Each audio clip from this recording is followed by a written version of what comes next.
एक छोटे से गांव में रहीम नाम का एक गरीब लकड़हारा अपनी बूढ़ी माँ के साथ रहता था। रहीम बहुत गरीब था, लेकिन दिल का बेहद नेक और ईमानदार था। वो रोज सुबह जंगल जाता, सूखी लकड़ियां इकट्ठी करता और उन्हें बेचकर अपने घर का खर्च चलाता था। एक दिन जंगल में लकड़ियां इकट्ठी करते समय उसे रास्ते में एक बूढ़े बाबा दिखाई। अरे बाबा, आप बहुत थके हुए लग रहे हैं। आपको भूख भी लगी होगी। मेरे पास खाना थोड़ा ही है, लेकिन आप इसे खा लीजिए। मैं बाद में कुछ और इंतजाम कर लूंगा। बाबा। बेटा, तुम बहुत अच्छे दिल वाले इंसान हो। तुमने खुद भूखे होते हुए भी अपना खाना मुझे दे दिया। तुम्हारे इस अच्छे काम का फल तुम्हें जरूर मिलेगा। जब तुम इस रास्ते से आगे जाओगे तो तुम्हें एक पुराना पेड़ मिलेगा। उसे कभी मत काटना। याद रखना बेटा, मेहनत से कमाया हुआ थोड़ा धन भी लालच से कमाए गए बहुत सारे धन से बेहतर होता है। रहीम पेड़ को काटने ही वाला था कि उसे बाबा की बात याद आ गई। उस रात अचानक वो पेड़ चमकने लगा और उसकी डालियों पर सुनहरे फल दिखाई देने लगे। ये पेड़ कितना अजीब है। रात में अचानक इतना चमक क्यों रहा है?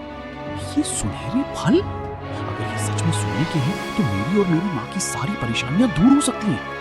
लेकिन पेड़ ने कहा है कि रोज सिर्फ एक फल लेना है। मैं रहीम, तुमने मेरी बात मानकर लालच नहीं किया, इसलिए मैं तुम्हें एक सुनहरा फल देता हूँ।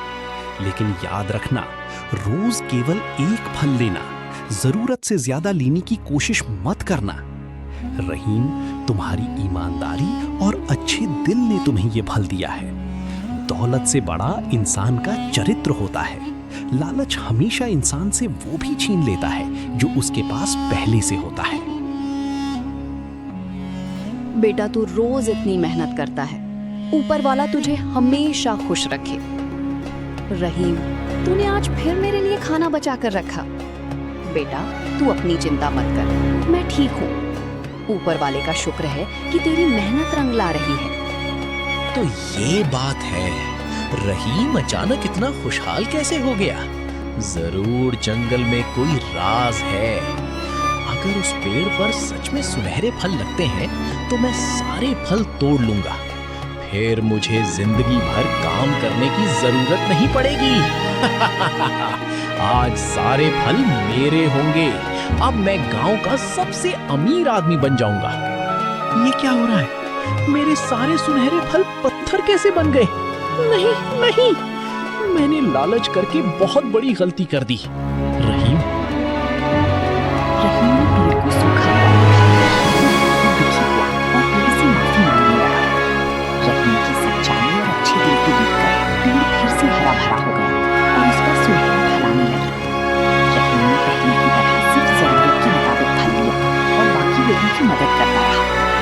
उस दिन करीम को भी अपनी गलती का एहसास हुआ। इस कहानी से हमें सीख मिलती है कि ईमानदारी और दयालुता का फल हमेशा मीठा होता है, जबकि लालच इंसान को बर्बाद कर देता है।